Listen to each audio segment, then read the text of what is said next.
వాగర్థావివ సంపృక్తౌ వాగర్థ ప్రతిపత్తయే జగతః పితరౌ వందే పార్వతీ పరమేశ్వరౌ.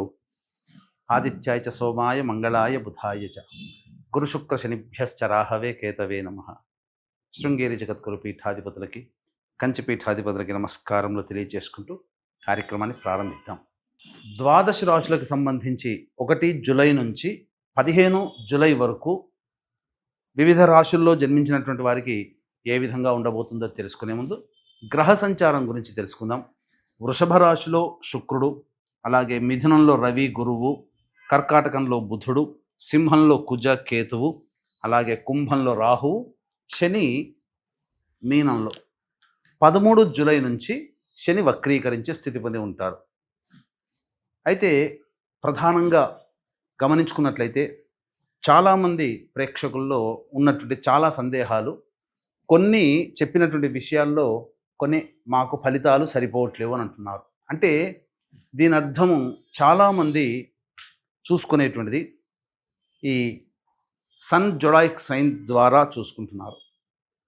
అంటే ఈ ఉదాహరణకు చెప్తున్నాను, 23 జూలై నుంచి 22 ఆగస్టు మధ్యలో పుట్టినటువంటి వాళ్ళకి లియో సైన్ అని చెప్తారు.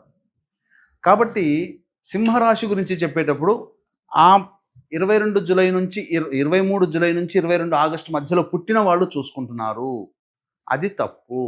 మీరు జన్మించినటువంటి జన్మ తేదీని అనుసరించి ఒక నక్షత్రము, ఆ నక్షత్రాన్ని అనుసరించి రాశి ఉంటుంది. ఆ రాశి ప్రకారమే మీరు చూసుకోవాలి.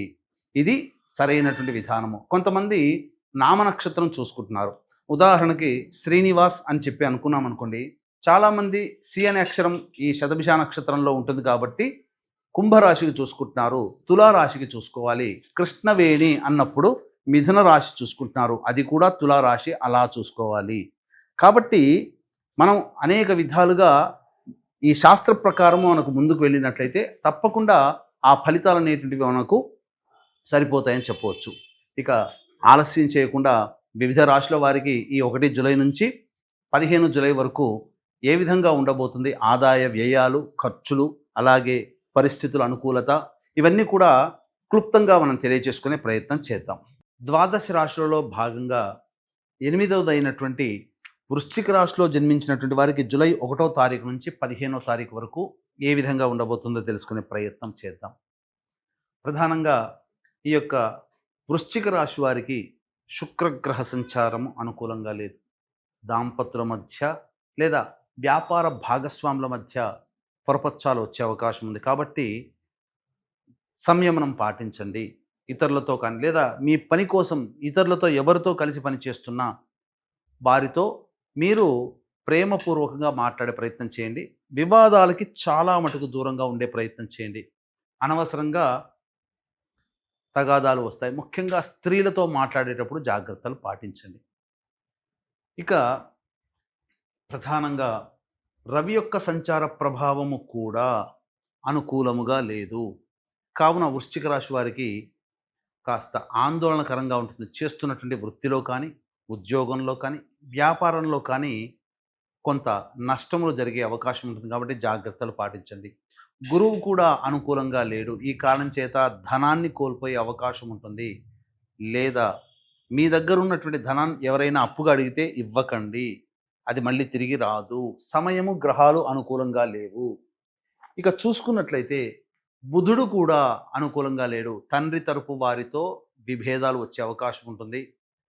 సౌఖ్యము తక్కువగా ఉంటుంది. ఏ పని చేసినా కలిసి రాకపోవడం, ముఖ్యంగా వ్యాపార విస్తరణ లేదా పెట్టుబడులకి ఈ సమయం అనుకూలంగా లేదు. కాబట్టి వృశ్చిక రాశి వారికి జాగ్రత్తలు పాటించండి. బుధుడు కూడా అనుకూలంగా లేడు.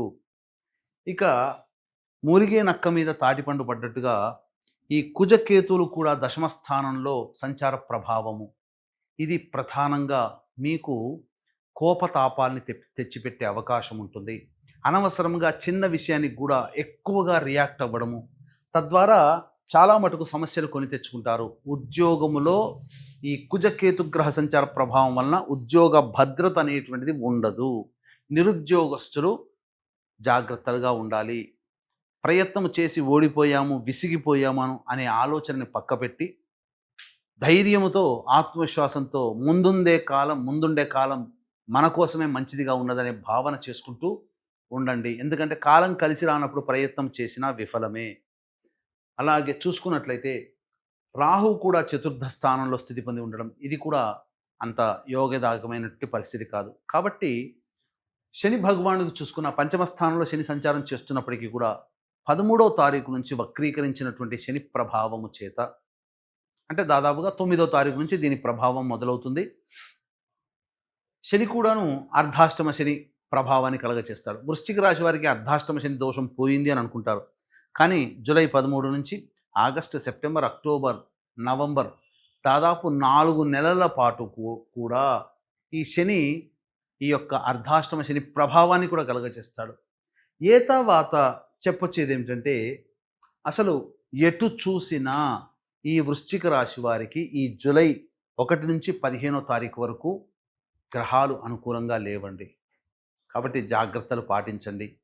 ఈ సమయంలో మీ జాతకరీత్యా సమయం అనుకూలంగా లేదు, గోచార రీత్యా. కాబట్టి ఎటువంటి నిర్ణయాలు తీసుకోకపోవడమే చాలా మంచిది.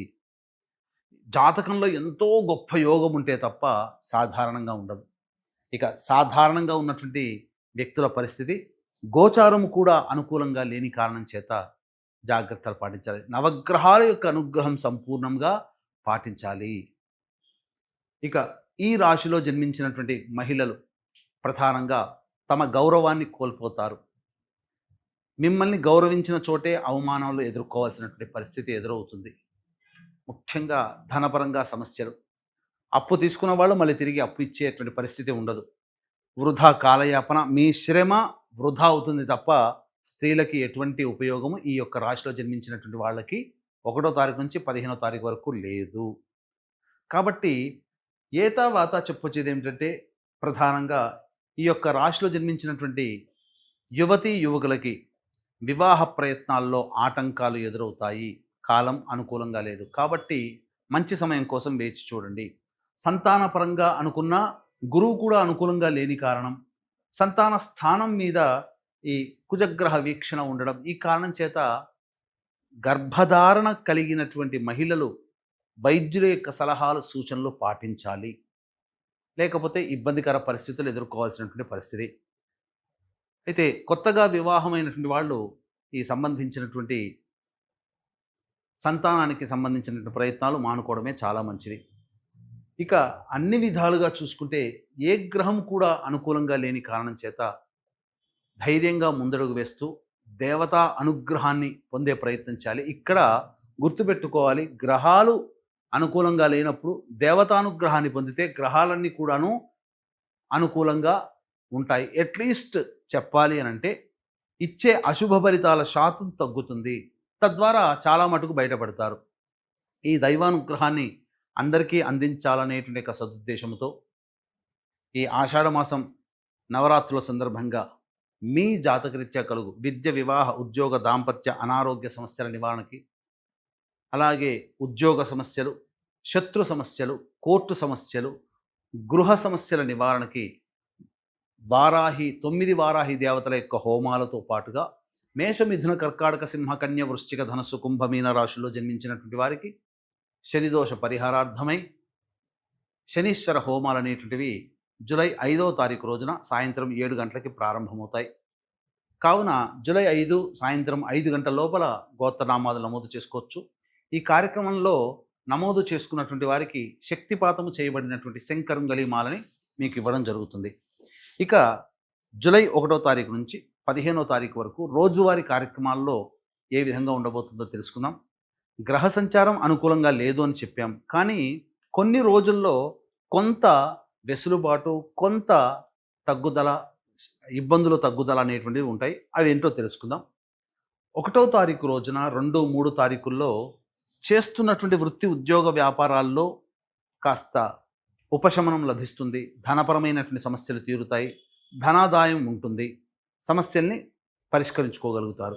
4, 5, 6 తేదీలలో వృధా కాలయాపన, అనవసరమైనటువంటి ప్రయాణాలు, ప్రతి ప్రయత్నంలో ఆటంకాలు, నిద్ర పట్టకపోవడము, సరైనటువంటి సమయానికి భోజనం చేయలేకపోవడం, అలాగే పీడకలలు వస్తూ ఉండడము, ఖర్చులు అధికంగా ఉండడం అనేటువంటివి సాధారణంగా జరుగుతాయి. ఇది గుర్తుపెట్టుకోండి. 7-8 తారీఖుల్లో పెండింగ్లో ఉన్నటువంటి పనులను పూర్తి చేసుకుంటారు. ముఖ్యంగా ఈ సంబంధించినటువంటి విందులు వినోదాల్లో పాల్గొంటారు. పాత మిత్రులను కలుసుకుంటారు. ధనపరమైన సమస్యలు తీర్చుకుంటారు. ఇక 9, 10, 11 తేదీల్లో కుటుంబ సభ్యులతో వాగ్వివాదాలు జరుగుతాయి. అనవసరమైనటువంటి ఖర్చులు పెడతారు. ఎలక్ట్రిక్ వస్తువుల్ని కోల్పోవడం, విలువైనటువంటి బంగారు ఆభరణాలు లాంటివి కోల్పోవడం అనేటువంటి జరుగుతుంది. కాబట్టి జాగ్రత్తలు పాటించండి. ఇంట్లో చోరీకి గురయ్యే అవకాశాలు ఎక్కువగా ఉంటాయి. 12, 13 తేదీల్లో సోదర సోదరిమణుల యొక్క సహాయ సహకారాలతో మీ పనులన్నీ కూడా పూర్తి చేసుకుంటారు. అలాగే రావాల్సినటువంటి రాని బాకీలు కొంత వసూలు అవుతాయి. ధనాదాయం చాలా చక్కగా ఉంటుందని చెప్పవచ్చు. ఇక 14, 15 తేదీల్లో వాహనాన్ని నడిపేటప్పుడు జాగ్రత్తలు పాటించాలి. మీ ఆరోగ్యం పట్ల శ్రద్ధ వహించాలి. తల్లిగారి ఆరోగ్యం పట్ల కూడా శ్రద్ధ వహించాలి. అలాగే గృహోపకరణాలకి, వాహన మరమ్మతులకి ఎక్కువగా ఖర్చులు చేయాల్సినటువంటి పరిస్థితి వస్తుంది. ఏతావాత చెప్పొచ్చేది ఏమిటంటే 4, 5, 6, 14, 15 తేదీల్లో మీరు ఖర్చుల్ని అదుపులో పెట్టుకోండి. మిగతా అన్ని విషయాల్లో సాధారణంగా ఉంటాయని చెప్పవచ్చు.